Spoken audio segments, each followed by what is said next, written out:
Bonsoir à toutes et à tous.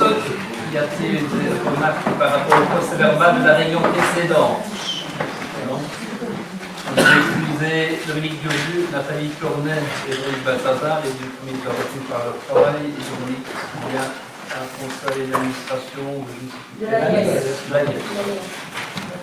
Donc nous allons passer à l'ordre du jour. Vous avez reçu les points 8A, 15A, 24A et 24B, donc dans les temps.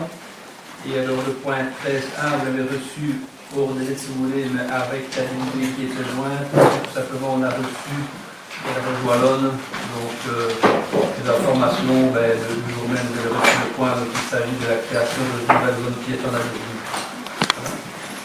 Nous allons passer, donc, commencer par le point 1, compte de l'ISET de la fabrique de Duruy bien livré.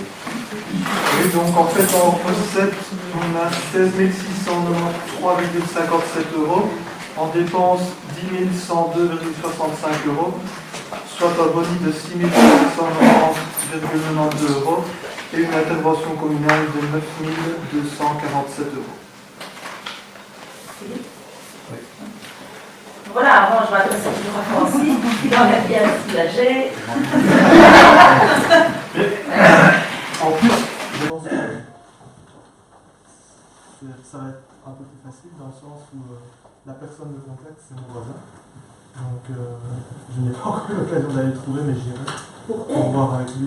Non, je pense que c'est M. Consart qui est la personne de contact pour si le dossier est pas plus chose. Voilà. Je le sais, j'ai pas encore eu l'occasion de lui en parler, mais ce sera facile d'aller le trouver et de discuter ça. Je m'en vais pas. Pas de souci. Là, je vais aborder alors maintenant les points donc, 2 à 8, donc le groupe Horizon Bleu, donc il doit faire part de quel pardon, je sais que tu veux la parole et je te Oui, je ne vais pas demander la parole.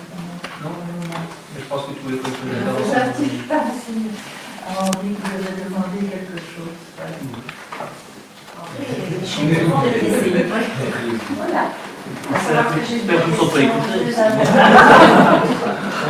J'aurais 2 interventions à faire et je ne sais pas quand on peut les faire, donc je suis là. Voilà. Voilà, mais le directeur général m'en avait fait part et je pensais donner la parole avant le micro. Merci. Voilà, donc je vais passer les points 2 à 8. Il s'agit donc de quelques modifications au niveau de représentation. Donc l'information du groupe Horizon Bleu. Donc voilà, je vous passe au site des quelques modifications au niveau de l'atelier environnement. Donc c'est M. Durcel qui remplace André Tassigny aux assemblées générales de l'atelier environnement. Non, c'est celui qui remplace Paul Cross au niveau de l'atelier environnement. Et au niveau. Oui, Son commission de ma part, M. Kos est simplement membre à l'Assemblée générale. Donc, le chef de remplace Donc, je demande à la ministre Ursel pour représenter la Conférence générale jusqu'à la fin de la présente législature en lieu et place de Paul Coste. Il était déjà? Il est membre de l'Assemblée générale, mais il n'est pas membre du CA. C'est bien ça l'information. Il devient pour ça qu'il est membre aussi à la Et Paul Coste représentera l'environnement au conseil d'administration à la place de André Cassin. Au niveau de l'AED, donc ici ce sera Fabrice Olivier qui représentera le conseil d'administration de l'Agence locale de l'emploi, donc Maud Chaboteau. Au niveau de la commission travaux, donc c'est Chantal Reims qui représentera au sein de la commission consultative de travaux de André Cassini. Par rapport à la délibération qui sont là, je pense qu'il y a une erreur, parce que Jean-Marc Jallet vous cité, les délibérations n'ont pas été mises à jour. Il s'agit en fait d'une délibération originale de 2013, et effectivement, par la suite, il y a eu des changements qui ont été arrivés. Ça a été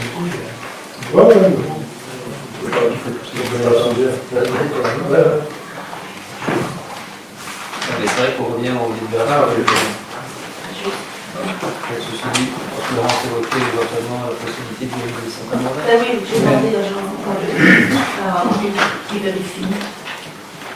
Au niveau du secteur du des luxe, donc c'est Chantal qui remplacera André. Donc au niveau de l'Assemblée générale. Au niveau de l'ECPD, donc c'est Jean-Michel Dursel qui représentera au niveau du conseil d'administration Bernadette Chelox. Le point 8 est retiré du centre au budget. Le point 8A, donc au niveau de l'IVE, valorisation de propreté, donc ici Fabrice remplacera donc au niveau des réunions du conseil de secteur, remplacera Francis. Le point 9, donc remplacement également de Francis au niveau des assemblées générales des luxe, remplacé par Dominique Durdu. On continue finalement les points. Le remplacement et finance au niveau des assemblées générales, Dominique Durdu qui remplace aussi Francis, Dominique qui est là pour nous appuyer. Au niveau IDEX projet public, c'est également Dominique qui remplace Francis. Et je termine ainsi les différents remplacements. Pas de questions? Le point 12, règlement complémentaire de circulation routière, donc au niveau de la route régionale 86, route de Beaumal à Barbeau. Vous avez vu qu'avec un avis positif du directeur du département, M. Triet, donc on vous suggère qu'on puisse se parquer à cheval sur le trottoir, pour savoir qu'il y a régulièrement des véhicules qui sont au moins par le rétroviseur accroché, des véhicules qui viennent de Beaumal en direction de Barbeau.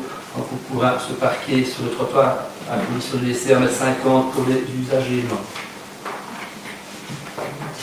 C'est une demande qui est venue des riverains et qui est pertinente. Le point 13, règlement complémentaire de circulation routière, donc ça c'est au niveau de la rue Conti-Ursel.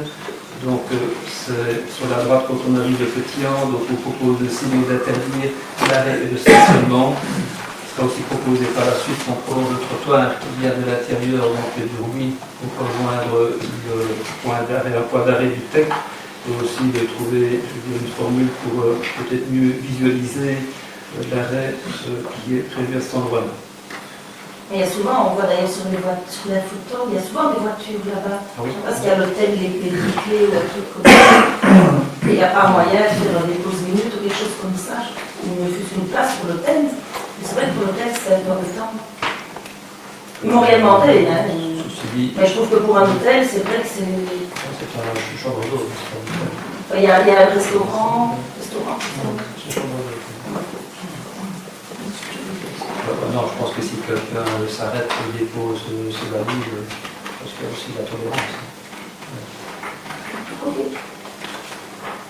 Mais évidemment, je pense que le but aussi, c'est de prolonger le trottoir, puisque les gens qui ont du parking, un peu plus loin, voilà, à un moment donné, bon, soit tu traverses la route, ils empruntent le trottoir de l'autre côté, c'est aussi bien qu'ils puissent passer de même côté sur un trottoir. Parce que vous avez vu, donc les trottoirs qui ont été élargis dans la voirie qui a été momentanément fermée, ça donne aussi beaucoup plus de sécurité pour les usagers lents. Le maître envisage maintenant de dire qu'on peut prolonger les trottoirs sur l'ensemble de cette voirie-là, en rétrécissant puis la voirie, ce qui, à contrario, je veux dire, engendrerait la perte de place pour les 4 commerces qui sont là, pour lesquels sont motorisés l'arrêt. Donc voilà, c'est une chose à mon avis à discuter. A priori, c'est une bonne idée pour les usagers lents, mais pas pour les 4 commerces qui sont là. Le point 13a, donc création de zones piétonnes à rue Vieille-Ville. Je pense que c'est aussi important. Vous savez que nous sommes régulièrement confrontés sur le parc Port-Vaudois, la place aux Foires et l'espace du artisanal à un partage un petit peu anarchique. Et jusqu'à l'heure d'aujourd'hui, si un véhicule, en l'occurrence ici plutôt des motos, se parque sur des trottoirs du moment qu'elle laisse suffisamment de place aux piétons, c'est une chose autorisée. Il faut reconnaître que la cohabitation entre les motos et les tables et les chaises ne sont pas les plus heureuses. Et ici, donc, sur proposition du département de la région Wallonne, on propose de façon à pouvoir, de façon illégale, interdire le parquage sur les trottoirs ainsi que sur le parc Trois-Baudouin qui, d'ici quelques années, 3 ans maximum, espérons-le, sera complètement réaménagé, on va faire de vrais espaces piétons. Donc ici, vous avez étudié la délibération, donc en plaçant la signalétique adéquate, on pourra éviter, dans un premier temps, les véhicules en place parqués sur les trottoirs, sur la place, sur le parc Trois-Baudouin. J'ai pas encore vu le projet, mais de temps en temps, on a des rassemblements des voitures, motos ou quoi, et c'est vrai que ça fait l'exposition, c'est super joli. Du moment que c'est cadré, ça fait vraiment une belle attraction pour les locaux et les touristes. L'aménagement du futur parc à Boulogne permettra encore ces espèces d'expositions. Je ne sais pas si c'est déjà pensé, mais ça serait peut-être bien de penser à laisser la possibilité, quand on a des demandes comme ça. Il est évoqué tout à l'heure au collège, puisqu'il y a déjà 3 demandes pour les prochaines semaines. Voilà, qui, par rapport, je veux dire, des manifestations comme ça. Oui, il y a des demandes. Voilà, donc il faut la répondre positivement aux 3 mois, puisque de toute façon, le règlement ne sera pas d'application. Ce vers quoi on s'oriente, c'est que vraiment les véhicules, il y a pas des rassemblements de Porsche, je veux dire, c'est 40 Porsche, mais qui ne sont pas nécessairement des ancêtres, c'est des belles voitures. Ça, il y aurait ce genre de considération, et par contre d'autres demandes qui portent vraiment des vrais ancêtres, des voitures de 60, 70, voire davantage, où, c'est un sujet discuté, le parc Port-Vaudois resterait accessible pour ce genre de véhicule, moyennant une revente de 5 €, qui correspond à la moitié, c'est 10 € que vous pouvez donner, je pense. Et ici, évidemment, on ne fait rien, puisque c'est un espace qui n'est pas dédié au stationnement. Et pour les autres demandes, si vous dites rassemblement d'hôtels, c'est une demande prochaine qui est rassemblement de Porsche, et qu'on donnerait toujours la possibilité aux gens de se rassembler, et ici non pas sur le parc Port-Vaudois, mais sur la place, mais moyennant un paiement d'un ticket de 8 ou de 10 € et qui se rapproche davantage du coût global d'une journée. On ne devrait pas alors ajouter dans la délibération, sauf l'autorisation spéciale du collège ou quoi, on ne passe pas à 6 nous-mêmes. Peut-être prévoir, c'est ce que vous avez dit, on a évoqué au collège aujourd'hui. Comme ça, on se laisse la possibilité de se correspondre. Mais bon, en tout cas, c'est évoqué. Voilà, ici de. Pas d'autres questions ? Les grands esprits.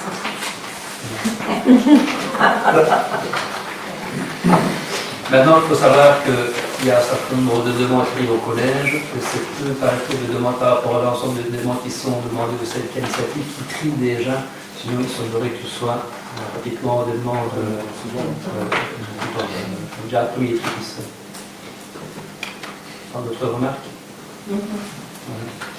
Donc le point 14 ici vous demande d'approuver donc le quai des charges pour l'achat d'une camionnette pour le service travaux, donc essentiellement pour tout ce qui est maçonnerie. Voilà. Dans mon discours, je demande d'approuver le quai des charges, on verra bien qui répond en fonction des critères qui ont été émis. Il est possible qu'on revienne sur ce dossier-là, parce qu'on aura eu la réponse des garages qui sont consultés. Le point 15, donc le plan commun de développement rural, donc vous avez eu l'occasion de le lire. Donc on a eu une commission mercredi dernier, il y avait 17 représentants, il y avait autant de représentants. On a pu donc le faire approuver par la commission, ce qu'il y a des remarques au niveau du conseil. On peut voir en tout cas que la commission travaille bien. Courant beaucoup de dossiers, donc le premier dossier qui était concrétisé, c'est la traversée du village d'Isier. Le deuxième en voie de concrétisation, c'est la construction de la maison de Loire. On devrait ouvrir les soumissions des prochains jours pour la salle de Villers. Le contexte d'Isier, je pense que le permis devrait rentrer incessamment sous peu. Et vous saviez qu'on a rentré 3 autres dossiers que j'ai évoqués. C'est le réaménagement de la place ici, l'aménagement du parc Baudouin et l'entrepôt paroissial qui est actuellement à l'administration à Namur, qui sont. Point 16 est retiré puisque le point 15.1, pardon, donc simplement on demande d'approuver donc une convention de financement via le CREC donc pour la récupération des souliers octroyés dans le cadre du plan Ureba qui consistait au remplacement des châssis ici de l'ancien hôtel de ville. Le point 16 est retiré. Le point 17, aménagement de cheminement pédestre de parking sécurisé à début de la ville, donc le devis de la société Hollande des eaux. Oui, mais ici, c'est bien dans le cadre des travaux dont le chantier est ouvert depuis lundi.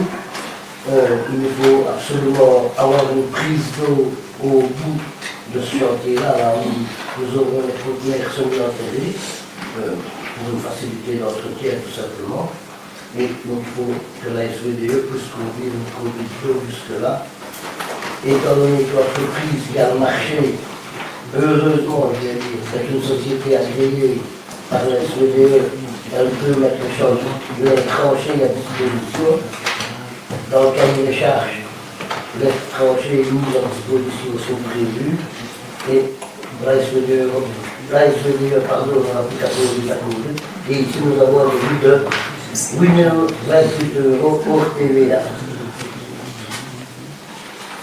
Je dis, là, ils vont poser une tranchée. C'est dans cette tranchée-là aussi qu'on va en profiter pour mettre la nouvelle conduite pour l'évacuation des eaux, etc. Ou c'est autre chose? C'est dans le même chantier, mais Ils vont profiteront pas pour mettre tout d'un coup s'ils posent une fois. je ne suis pas sûr. Donc c'est la même entreprise. Oui, bien C'est sûr. Roberti aussi Oui, qui met l'autre mais- conduite pour l'évacuation Je ne des eaux. saurais pas vous dire si la conduite va être à la même place, on va jouxter. Ça Mais c'est un truc en plus, ceci. Ça c'est pour amener l'eau, l'autre c'est pour les évacuer. Ah oui, je vois. Les eaux, ils causent plus de problèmes. Ah ouais.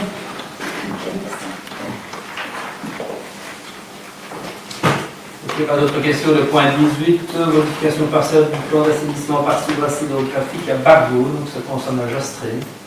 Oui, mais ici, tout simplement, figurez-vous que les bâtiments de la Jastrée ainsi que l'ancien hôtel-restaurant au champ de Namur étaient en zone d'exploitation, en zone d'assainissement autonome. Et ici, on demande la modification du PACH pour les équiper d'un écoutage public, c'est-à-dire pour leur donner la possibilité de se raccorder aux écoutes existants. Je crois que c'est une bonne chose pour tout le monde. Ah oui, c'est super bien. Mais je voudrais bien poser une question. Donc, en 2011, le 2 mars, on avait déjà des idées qui soient placées en zone d'assainissement collectif. Et c'est seulement maintenant que le dossier revient à la région wallonne, etc. Comme on l'a vu. Heureusement qu'on est quand même pas aussi lent qu'eux. Eh non, c'est vrai, on en avait déjà parlé en 2011, c'est juste. Hein. Ouais, Comment? le RER, on devait l'ouvrir en 2012, on en Oui, parce que je me dis, tiens, comment ça se fait? Le propriétaire avait déjà payé. Et quoi, alors ça va être comme l'autre fois? Que l'autre fois, la SBL s'engage à réaliser les travaux d'évitage à ses frais pour se relier. Cette fois-ci, c'est encore le cas ou pas comme ça vraiment? Ça tient toujours? Ça n'est pas la commune qui fera le raccordement. Oui, si c'est juste pour transférer la zone, après, avec se débrouiller. Mais par contre, si c'est en collectif, ils sont obligés de faire ça. Ah oui, ils sont obligés, mais c'est le propriétaire qui doit se raccorder aux écoutes. C'est pas ses frais. Oui, hein. Ouais. Enfin, un petit clin d'œil, je suis content que tu as été très rapide. J'ai dit, il faut sinon. C'est vrai que de 2011 à 2018, il faut admettre que. J'en ai fait une déduction privée. Par d'autres remarques, le point 19, donc, qui est spécial des charges pour la restauration de l'île de mairie, c'est aussi un dossier relativement ancien, puisqu'en 2015, on avait désigné de Jacques Constant donc, pour élaborer un cahier des charges pour la restauration de l'église de Ouéris. Suite à son décès, on a désigné le bureau SIA. Par la suite, Laurence pourra parler peut-être mieux que moi, donc on a rencontré le département du patrimoine pour élaborer, améliorer ou compléter le cahier des charges. Voilà. Mais le bureau SIA maintenant se désiste. En se rendant compte que finalement, c'est pas vraiment de leur expertise, donc on vous demande ici de refaire un cahier des charges pour désigner un nouvel projet. Est-ce que vous avez quelque chose à ajouter? Non, simplement, c'est dire que les travaux consistent en des travaux on va creuser autour de l'église pour drainer, pour pouvoir traiter l'humidité ascensionnelle. On va mettre des chenaux, en cas où on a l'autorisation de pouvoir en mettre après peut-être 30 ans de négociation. Et on va refaire 40 crédits. On va faire des cathédrales, l'électricité et en même temps, juste après, il y aura un dossier pour réviser et amener de nouveaux vitraux au niveau de l'église de Ouéris. Donc c'est pas le même dossier ça. On peut déjà dire qui c'est, qui va le faire. On peut pas encore. Je ne sais pas, On peut pas. Un artiste En tout cas, c'est une bonne nouvelle et voilà. Les projets même plus moi j'en aime beaucoup. Ils peuvent venir à l'inauguration de la Logrée. Qu'ils soient invités. C'est des là. Vous êtes d'accord pour lancer un cahier des charges? On en retraira beaucoup puisque je vais parler du projet rénovation rurale pour l'enclos paroissial, de ces vitraux et de ces rénovations de l'église. Alors ouais, je voudrais quand même dire un mot sur mon église, je vais dire. Ce n'est quand même pas de luxe, parce que je vais peut-être te dire encore plus tard, mais quand je vais à la messe, ma femme me réprimande en disant que c'est honteux de voir l'état des bulles suite à cette humidité ascensionnelle. Et pas pour faire de la pub là-dedans, mais mon père était déjà bourgmestre à la fin des années de petite commune. Et il essayait déjà qu'on puisse placer des chenaux à l'église de Ouéris.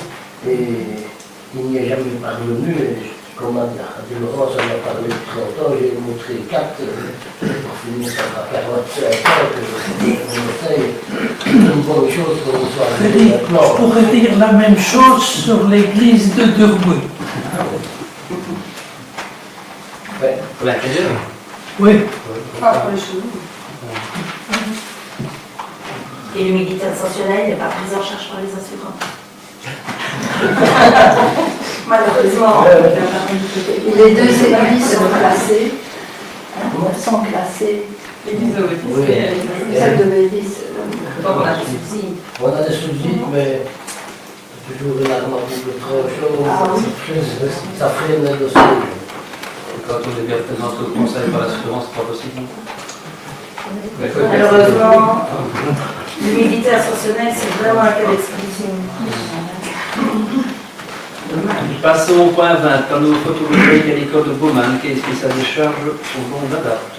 Oui, donc comme je vous l'avais déjà dit le mois passé, donc la Télévision s'est engagée dans l'amélioration de l'efficacité énergétique de ces bâtiments et en même temps de la réduction de l'émission de gaz à effet de serre. Alors au niveau local, la commune a adhéré à la Convention des maires et on a adopté un plan d'action en faveur de l'énergie durable. Ce qui nous amène à mettre des panneaux sur la toiture de l'école communale de Baumann, avec une très bonne collaboration avec le gaz, je tiens à le souligner. Et grâce à eux, on va pouvoir aussi faire des animations pédagogiques et sensibiliser toute notre population scolaire. Alors, le dernier conseil communal, on avait passé le cahier des charges avec un marché par procédure négociée avec publication. Et ici, vu le montant du marché d'estimation et la complexité quand même du montage financier, on vous demande simplement d'avoir un marché par procédure négociée et sans publication préalable. Voilà. Et ça nous fera gagner du temps en même temps, comme ça on a plus de chances de placer les panneaux plus tôt dans l'année, même si on est déjà tard, mais des animations pédagogiques et du retour qu'on peut avoir par rapport aux enfants, nos taquets. Merci beaucoup. Une très bonne chose. J'espère pas pour l'État, on va faire. J'espère aussi. Point 21, vous demandez d'approuver le rapport financier 2017 pour du plan de cohésion sociale. Voilà, rapport on ne peut plus succinct. Donc c'est un modèle qui est apposé par la région. Donc je ne sais pas si vous avez des questions. Peut-être juste dire qu'il n'y aura pas de rapport d'activité cette année-ci parce qu'on est dans un processus d'évaluation du plan de cohésion sociale. Donc cette année-ci, elle est consacrée à l'évaluation qui doit être rentrée au mois de juin. Et pour juin 2019, on doit rentrer les nouveaux projets du plan de cohésion sociale pour l'approbation 2020-2025.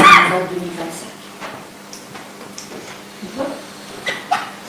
Et toujours pour le plan de cohésion sociale, nous vous demandons d'approuver la création d'une provision de trésorerie de l'activité récurrente. Voilà, donc en fait le plan de cohésion sociale était en possession d'une carte qui nous appartenait à une ancienne chef de projet, une même très ancienne chef de projet dont je ne dirai pas le nom.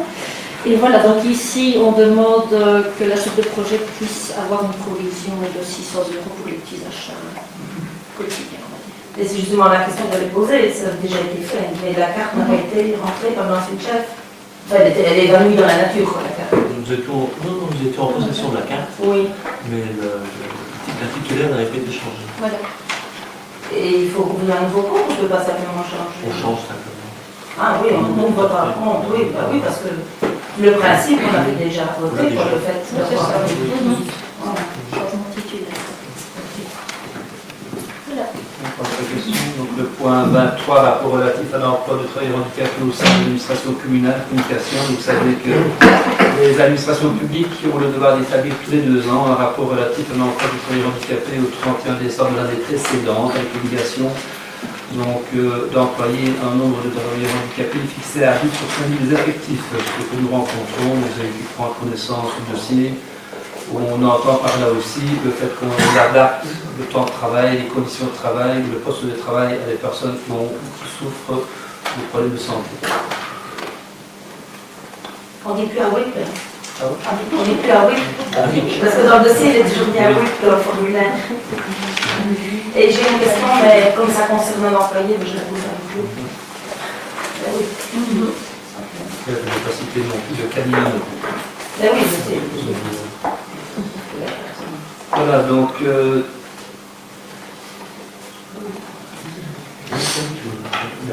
pense qu'on a terminé la partie publique de ce conseil, mais le point, je donne la parole à Micheline qui a des choses à nous raconter. Voilà, oui, en effet, c'est raconté. Voilà, il y a une question qui va suivre après le petit discours. Ce matin, je suis allée visiter le réseau chaleur communal de Roton, dans le cadre du comité de pilotage de la Convention des maires. Et à la suite de cette visite, une question m'est venue. Peut-être vous ne pourrez pas me répondre tout de suite, mais la question est posée. Je me suis demandé ce qu'on faisait chez nous, des rebuts de bois qui ne sont pas vendus, ou difficilement vendables. Alors donc, dans le projet chaudière à bois de la piscine, il était prévu de se servir du bois communal. Or, on m'a dit, et donc c'est pour vérifier si c'est exact, on m'a dit que ça passe par marché actuellement. Je me pose la question, est-ce qu'on ne pourrait pas se servir des rebuts, ou bien qu'est-ce qu'on en fait? On fait peut-être autre chose que je ne sais pas. Voilà la question. Disons, lorsque l'on vend nos bois, il y a le tronc et les houppiers. Donc les houppiers font aussi partie de vente à les particuliers. C'est une vente aux enchères qui a lieu chaque année. Au niveau de ce qu'on taille le long des routes, ce qu'on récupère, enfin je ne pense pas que c'est énorme, puisque quand on passe régulièrement, forcément c'est de l'entretien, il n'y a plus vraiment, je veux dire, de grosses récoltes de bois. Voilà, donc ici, mais si vous voulez, nous maintenant, c'est évoqué, valoriser nos biens à nous, c'est-à-dire qu'on doit acheter du matériel, tracteur, on doit souvent engager des hommes, des chiqueteuses, hangars pour le sécher, etc. Donc ça représente un investissement relativement important. Je crois savoir que l'heure d'aujourd'hui, en tout cas, c'est un local, évidemment, tout cela répondant à un marché de service qui fournit un prix par litre très intéressant, donc la chaufferie de Beaune. Mais je crois que le local de séchage, comme vous le bourgmestre, c'est quelque chose d'onéreux. Et je ne suis pas certain de ce que j'avance, mais ma réflexion personnelle est de dire qu'il faudrait que tout ça soit mêlé ou associé à une station de biométhanisation, où à la sortie de la station de biométhanisation, on a de l'énergie qu'on sait, je dirais quoi en faire, et cette énergie-là, on pourrait la prendre pour sécher les pellets, les plaquettes. Et alors je continue ma réflexion au niveau de taille l'atelier environnement à taille, il travaille pour les agriculteurs. Comme on dit, la commune des ouvriers communaux, pendant l'hiver, on est là avec les haies, on pourrait utiliser tous ces broyats-là et faire des plaquettes. Mais je crois que les faire sécher au prix de l'électricité ou au prix du mazout, ce n'est pas rentable. Ça manque de rentabilité. Alors, ça n'est pas tombé dans l'oreille d'une sorte de J'ai biométhanisation. toujours pensé, mais peut-être bien que là je me rattrape, mais ce serait vraiment bien D'associer les deux. D'avoir une station de biométhanisation. Maintenant, je vous dirais que le plus gros problème de la station de biométhanisation, C'est l'investissement. ça, on tirerait encore son plan, je dirais. Mais c'est la localisation. Parce que vous devez amener des effluents d'élevage. Je parle de fumier, de lisier. Vous voyez les fermiers débarquer avec les tonneaux à lisier et les bains de fumier à Barlow. C'est compliqué. Je n'en dis pas plus. Maintenant, dans une station de biométhanisation, on pourrait utiliser toutes les plantes, les pelouses et tout ça, que ce soit du public ou du privé. Mais vous savez comme moi que les pelouses, c'est du 1er mai au 1er novembre, plus ou moins. Donc c'est pour ça que les effluents d'élevage, les fumiers, les lisiers, il faut qu'ils viennent aussi en hiver pour avoir une production, je dirais, constante sur les 12 mois de l'année. Alors, si vous allez faire ça, je vais dire au-dessus du village de Morville, il y a quelques personnes simplement, vous avez une production d'énergie assez forte, mais vous n'avez pas la consommation. Et vous venez dans le centre, là vous avez la consommation, mais vous avez les nuisances. Et c'est ce compromis-là qui est difficile à trouver. Avec le comité, nous avons aussi visité des stations de biométhanisation. Effectivement, il y a toutes sortes de choses à mettre au point. Parce que la station de biométhanisation, au niveau de l'agriculture, c'est quelque chose de très bon parce que le digestat, ce qui reste, on n'a perdu aucun élément nutritif pour le sol. L'azote, le phosphore, la potasse, le magnésie, tout reste dedans. On en a pris ce qu'il fallait pour faire de l'énergie et l'agriculteur ou l'agriculture en garde toutes les bonnes matières fertilisantes. Parce que je suis contente, Freddy, que tu sois aussi bien au courant. Voilà. Donc ça, c'était ma première question. Et la suivante est en rapport avec le nettoyage Wallonie propre qui vient de se passer ce week-end.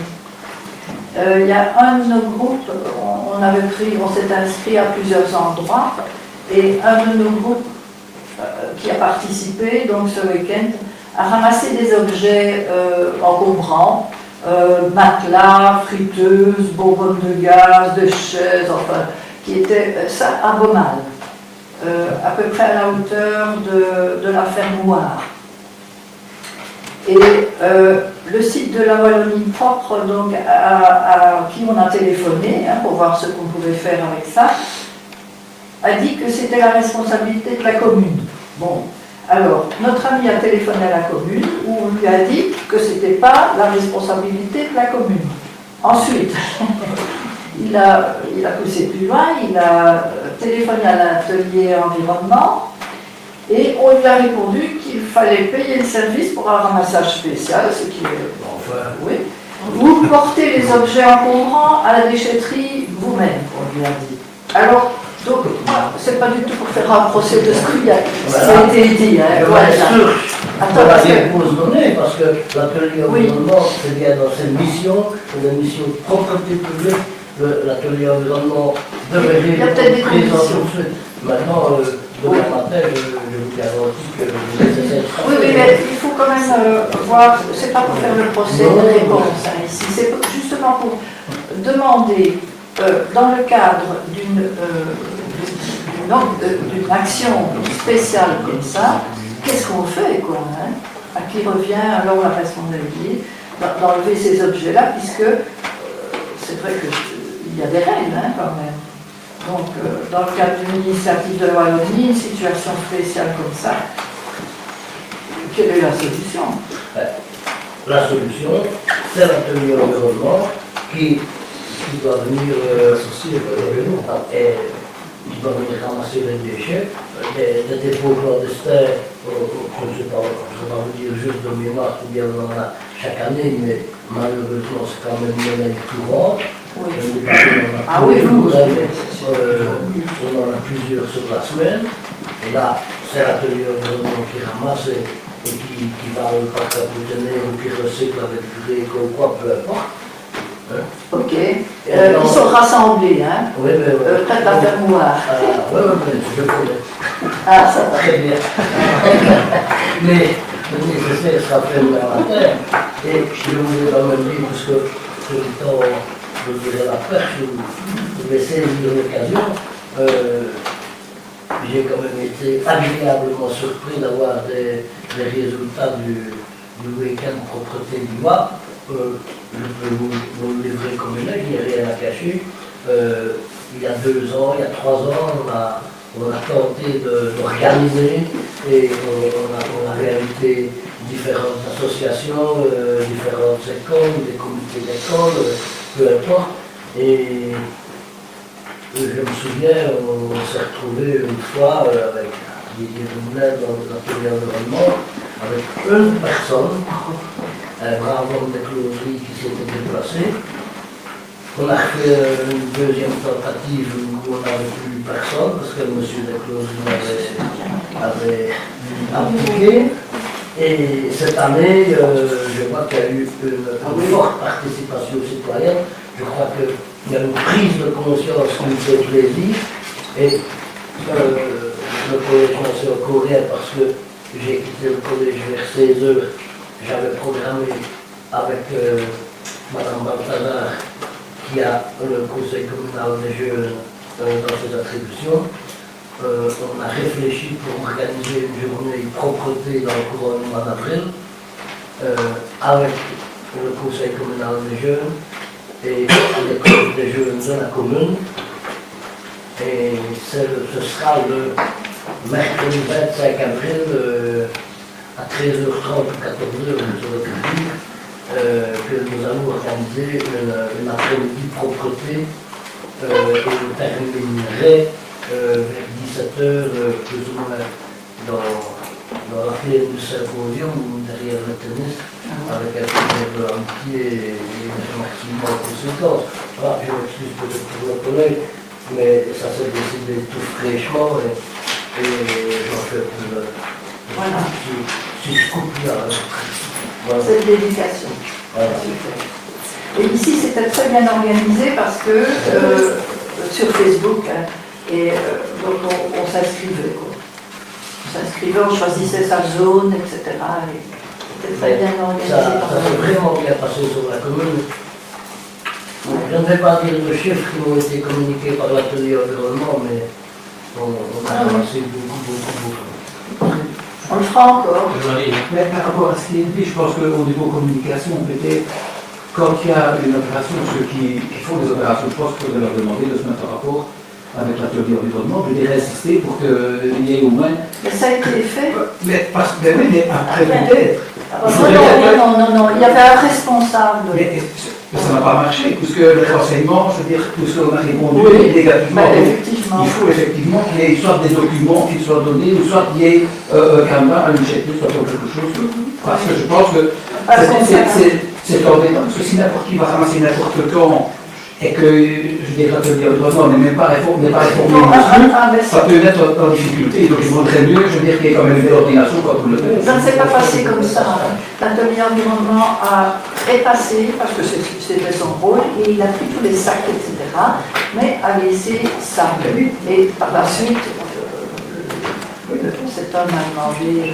Mais, si je tiens le citoyen, les citoyens, le groupement citoyen s'inscrivait par l'ordinateur, par Internet, à la région wallonne, et en mettant votre adresse, le matériel était livré par la poste. Donc, et je crois que l'organisation est bonne, ça roule, c'est bien fait, mais ça laisse peut-être un peu le service communal qui ici c'est l'atelier environnement un petit peu décalé. On en a justement parlé tantôt avec le responsable, on entend bien allez, on met au point. On est l'ordre de petit degré, ça dirait. Mais Freddy, quand tu parles de cet après-midi propreté, je ne sais pas si vous comptez passer sur les chemins ou les bords de route, ou de rivières, etc. Il y a quelques années, on a fait le nettoyage des berges de l'Ourthe avec les jeunes. Et d'ailleurs, le service des travaux était venu rechercher tout. Hein. On avait retrouvé un ordinateur, des cuvettes de toilettes entières, des c'est vrai que des pneus, des trucs qu'on a retrouvés, mais nous, c'était dans l'Ourthe qu'on avait fait. Et on avait travaillé en collaboration avec les deux exploitants de kayak qui nous avaient mis à disposition des rafting. Et alors, comme ça, en plus, ils savaient plus belle parce que les kayaks c'était trop petit. Et c'était incroyable ce qu'on avait retiré. C'était bien parce que ça nettoyait les berges pour leur clientèle. Et puis nous, c'était bien, ils fournissaient des trucs. Donc je ne sais pas dans votre projet si vous comptez faire que les routes, mais les nettoyages de l'Ourthe, par l'intérieur, je vais dire par l'Ourthe, c'est incroyable ce qu'on ramasse aussi. Et il y avait les jeunes de Barbeau, il y avait les jeunes de l'Athénée de Beaumal, et puis après on était allé à l'exploitant de plus près de Bouy qui avait offert un basse aussi. Enfin, il y avait une belle collaboration avec les privés. Mais voilà, c'est juste pour dire, par l'intérieur de l'Ourthe, c'est super important. Ici, les jeunes de l'Ourthe nous font un minimum de fois par an, en collaboration avec les exploitants qui écoutent. En étant sur l'eau, alors. Parce qu'il y a des berges auxquelles tu ne sais pas accéder. À Beaumal particulièrement, il y a des dépôts incroyables, parce que nous, on le fait régulièrement, hein, en dehors des initiatives foyers.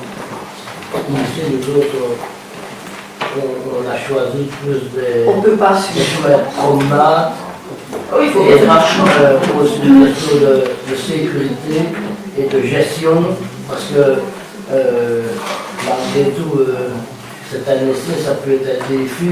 Est-ce qu'on sera 20, est-ce qu'on sera 40, est-ce qu'on sera 60 et il faut pouvoir gérer ça, et aussi, je dirais, en toute sécurité. Quoi, hein. Et bien, tu sais, en sécurité, nous, on s'est adressé, je ne sais plus si c'était des luxe ou des d'ailleurs, les trucs ont changé il y a déjà quelques années, et ils nous avaient fourni des brassières oranges, là. Et tous les jeunes, voilà. Et tous les jeunes avaient une brassière comme ça, donc ça, ils étaient bien visibilisés. Ça, on les aura, hein, parce que on ne veut pas sécurité là-haut, là, mais moi j'ai peur de vous. Voilà. C'est vraiment terrible parce que quelques jours après le nettoyage, on peut recommencer. C'est incroyable. Mais bon, on doit assumer ça. Hein. Voilà. C'est pas que l'atelier environnement, je souligne, c'est une très bonne initiative, l'atelier environnement, tous les jours nettoie. Il y avait ça toute l'année. Voilà, si on a répondu à tes questions, nous allons passer au micro. Voilà, merci à l'Assemblée.